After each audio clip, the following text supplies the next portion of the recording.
What's up, Taiwan? I'm Eric Gao with news from here in Taiwan and around the world. Starting off with national defense, Taiwan's first ever group of female reservists are training in the northern city of Taoyuan. Our reporter Jaime Ocon is there to see them in action. These soldiers are learning how to secure a park in Taiwan's northern city of Taoyuan. Among them are the country's very first group of female reservists. This particular group of women are veterans, and they are here to refresh their skills. 这次训练有排的比较跟以前比起来更满了，能在这5天之内学习到更多的东西，这样。其实都一样严谨，一样有纪律，所以其实没有太大的差别。体力有下降，年纪大了。These women will undergo the same training as their male counterparts. They will learn how to hold and secure a position, and how to defend against a biological attack. These are all skills all soldiers will need to master. Taiwan has an active military force of roughly 180,000, and 15% of that, or about 27,000, are women. However, Taiwan can mobilize, at least on paper, almost 2.3 million reservists to defend the country. This reservist training comes at a time when the country is facing an increased threat from China. And although military service isn't required for women, Taiwan has adjusted the length of its compulsory service. Taiwan recently extended its length of mandatory military service from 4 months to 1 year. It's all part of a push for the country to enhance its combat readiness. China sees Taiwan as part of its own territory and has threatened to invade the country to take full control. Officials here say that getting all soldiers ready is one of the first steps to boosting combat readiness. 我们的不管是男性或者是我们第一梯次的女性的官士兵，他们愿意花费时间重新回到军中来接受整个教育训练。我想这一点对于来确保我们国家的安全，展现我们所有国人愿意以全民国防的意志来保护我们的国家的这种概念呢，是非常重要一点。As Taiwan continues to bolster its defenses and further train its soldiers, officials here emphasize that safeguarding the country is a job for everyone, regardless of gender. Eason Chen and Jaime Ocon in Taoyuan City for TaiwanPlus. New Taipei City Mayor and potential presidential candidate Hou You-yi has rejected China's one country, two systems model. That's Beijing's proposed mechanism to bring Taiwan under Chinese control. 习近平的9·2共识是一国两制，市长您认同吗？我反对一国两制。Hou was responding to questions raised by city councilors from the ruling Democratic Progressive Party about his political viewpoints. Hou is a favorite presidential candidate for Taiwan's largest opposition party, the Kuomintang, or KMT. The KMT is often seen as China-friendly. While Hou says he views Taiwan as a sovereign country, he calls it by its official name, the Republic of China. 台湾就是一个主权且独立的国家，对不对？没有错啊，中华民国宪法讲得非常的清楚啊。是不是独立的国家？当然，台湾中华民国是一个主权独立的国家。In international news, Canada has expelled a Chinese diplomat for allegedly intimidating a member of parliament. Ottawa says this diplomat was part of a plan to target lawmaker Michael Chong. In 2021, Chong launched a motion to declare China's treatment of its Uyghur minority a genocide. The diplomat allegedly gathered information about Chong's relatives in Hong Kong. China has condemned the move and denied any intimidation. It has expelled the Canadian diplomat from Shanghai in apparent retaliation. Meanwhile, China's maritime militia sailed close to where the navies of India and some ASEAN nations were conducting joint drills in the South China Sea. Reports say the Chinese boats did not disrupt the exercises, which were the first of their kind between India and the Southeast Asian grouping. The South China Sea is seen as a possible flashpoint for a major conflict. Beijing claims most of it under its self-declared 9-dash line. Other countries also claim parts of it. The two-day drills ended on Monday. Back in Taiwan, the country's Trade Development Council has called for speeding up a free trade agreement with India. The South Asian country is one of the world's largest markets for electronic products and therefore a key market for Taiwan's tech exporters. Joyce Tseng has more. Information and communications tech. Those are some of Taiwan's top exports. One of the largest markets for these products is India, now the world's most populous country after surpassing China earlier this year.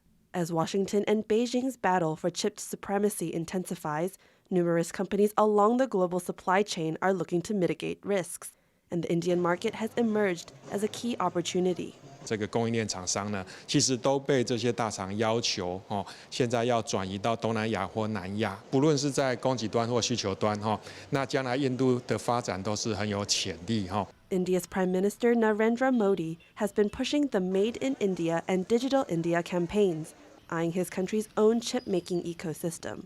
Taiwan currently dominates the global market for advanced chip manufacturing. Still, the two countries appear to be finding areas to work together economically. Though Taiwan and India do not share official diplomatic relations, trade between the two jumped 185% between 2006 and 2021. And last year, Taiwan's exports to India reached $5.3 billion, a 17% rise from 2021 and the highest amount on record. That trend is set to continue.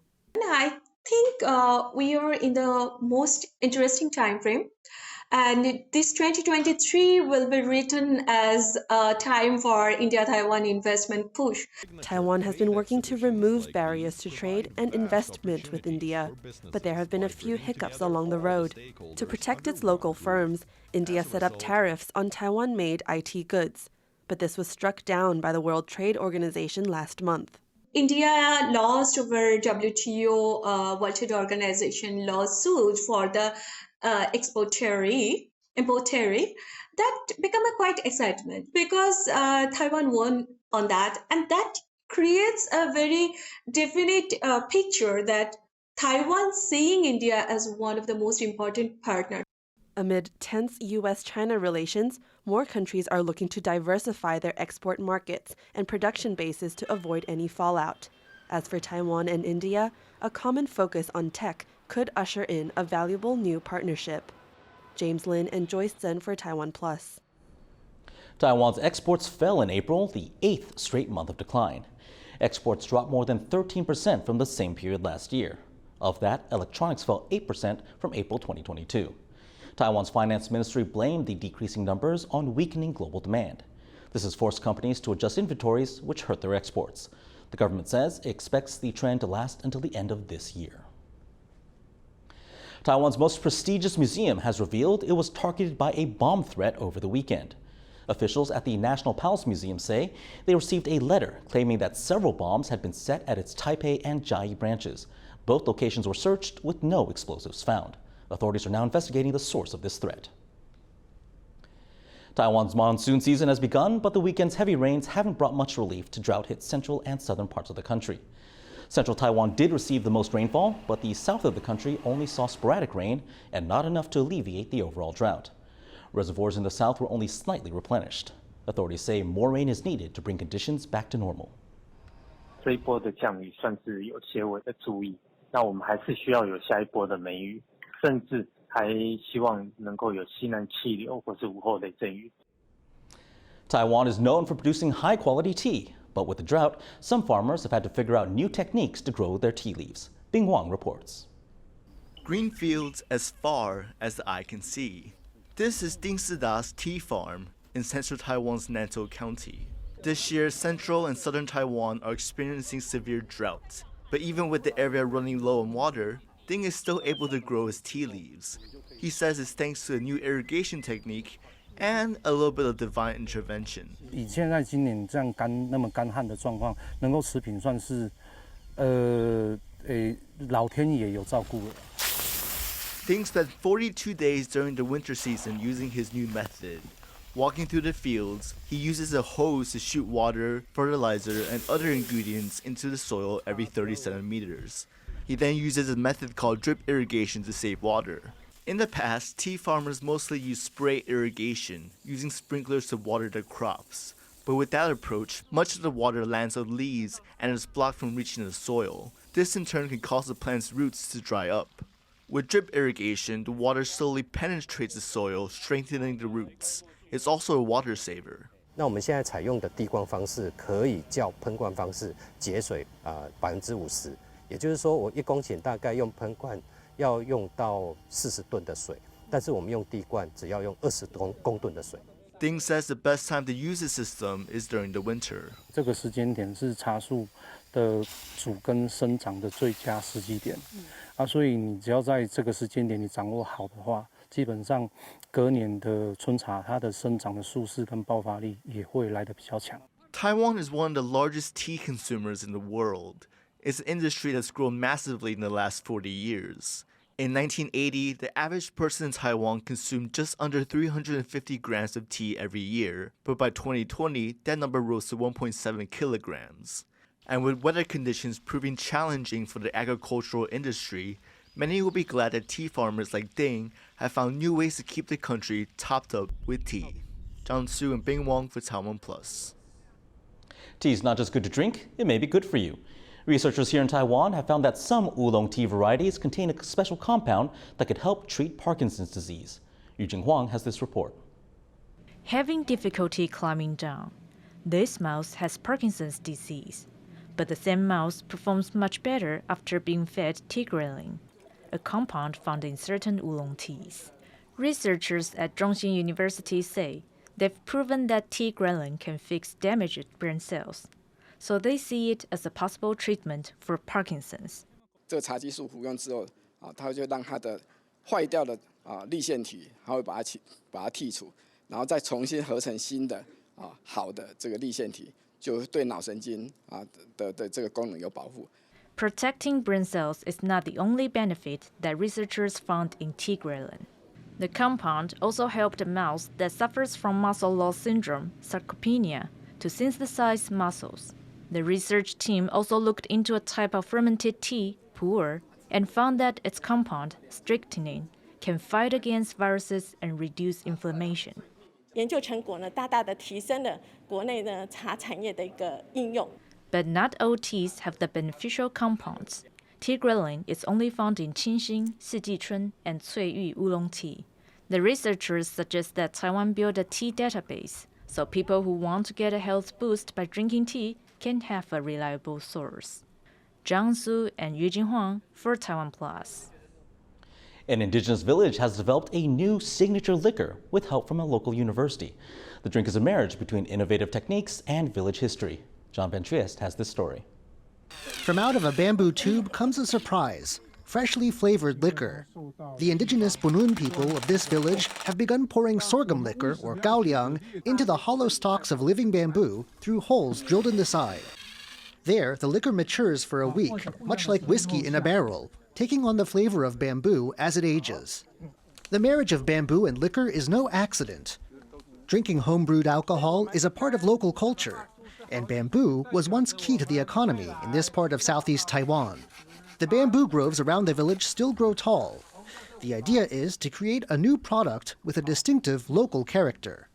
那因为竹产业没落之后，那希望在地方创生或者是创意发展的时候，就想到酒跟竹子是一个很好的发想，这样。 This creation is the result of much trial and error, plus input from village elders and the local National Taidong University. 希望透过了这一次竹高青的一个发表，那么让我们武陵部落的竹产业能够复振。 Tourists seem to enjoy the drink. With some clever marketing, it could just be the birth of a new regional specialty. Klein Wang and John Van Triest for TaiwanPlus. Masters of two great operatic traditions have joined forces to bring a classic Chinese story to the stage. The piece, Zhuge Liang, A Promise Never Forgotten, tells the tale of an ancient Chinese strategist and his son. The project brings together Taiwanese opera star Tang Meiyun and Peking opera master Dang Wenhua, who have found big differences between their respective genres but created a work that unites both. Thanks for watching What's Up Taiwan. Finally today, we leave you with images of an adorable lion cub at Pakistan Zoo. I'm Eric Gao. Take care and see you next time.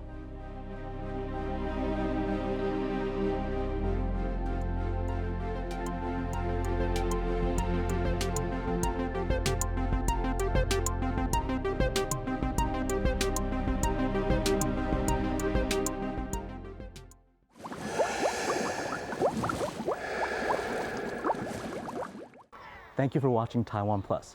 For more great stories from here in Taiwan and around the world, please download the TaiwanPlus app. You've done it, right?